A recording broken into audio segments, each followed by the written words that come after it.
I always really enjoy talking about belugas. I think this is an animal that people tend to get really excited about, and I love to see their faces light up, especially when we're out on a boat and we get to experience a lot of belugas in the area.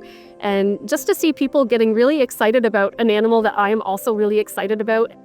My name's Jaclyn Aubin. I'm a beluga researcher. I'm working in collaboration with Frontiers North Adventures, Raincoast Conservation Foundation, Oceans North, and the University of Windsor. I love to educate people about belugas and their biology and how we can conserve them.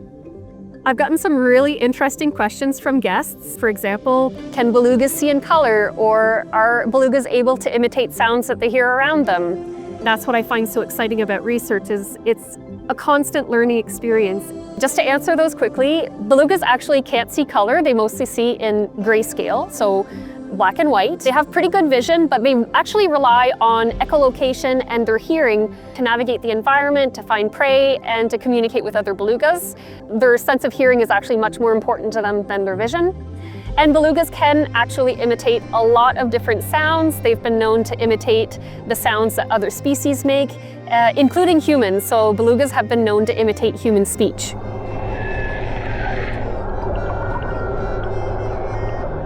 My favorite thing about belugas is how social they are and how curious they are. These are animals that are almost always seen in groups. They seem to have really complex relationships from what we can tell.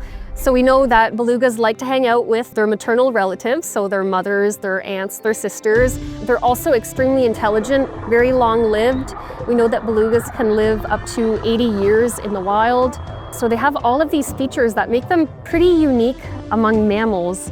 Churchill is an amazing place to study belugas. This is an area where thousands of whales come every summer to molt, feed in the estuary, and give birth to their calves. So this is a place where we always have a lot of belugas really regularly every year. And there's actually been very little research on their vocal behavior and their social structure, so I'm hoping that I'll be able to help contribute to that. To me, research is all about curiosity and answering interesting questions. It's a constant learning experience. You're slowly getting there and getting tiny little pieces of the puzzle. For my master's, I studied beluga allocare, which is essentially babysitting, so the act of animals caring for the offspring of others, so offspring that aren't their own. This is a really interesting behavior that is pretty rare in the animal kingdom, so very exciting to find that among belugas. For my PhD, I studied belugas once again. This was a project that was focused mostly on vocal behavior and geographic differences between animals that are within the same population. Sometimes is referred to as dialects.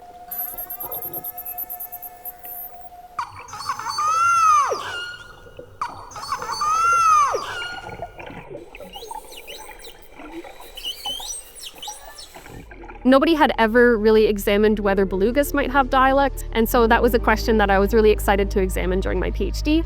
And now for my postdoctoral research, I'll be examining some of the same behaviors and phenomena in Churchill belugas. This is important because, of course, with the Arctic and subarctic warming, we're expecting to see increases in levels of noise due to increased shipping traffic. And so for that reason, it's pretty important to get a good baseline on what current noise levels are like and how increasing noise levels might affect future behavior. When people make eye contact with a beluga, I think that they understand them in a fundamentally different way. These are very special animals. They're individuals. They have their own preferences, their own personalities.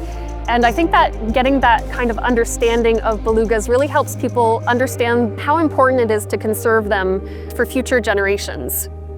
You get sort of a spreading web of people who care more and more about the natural environment.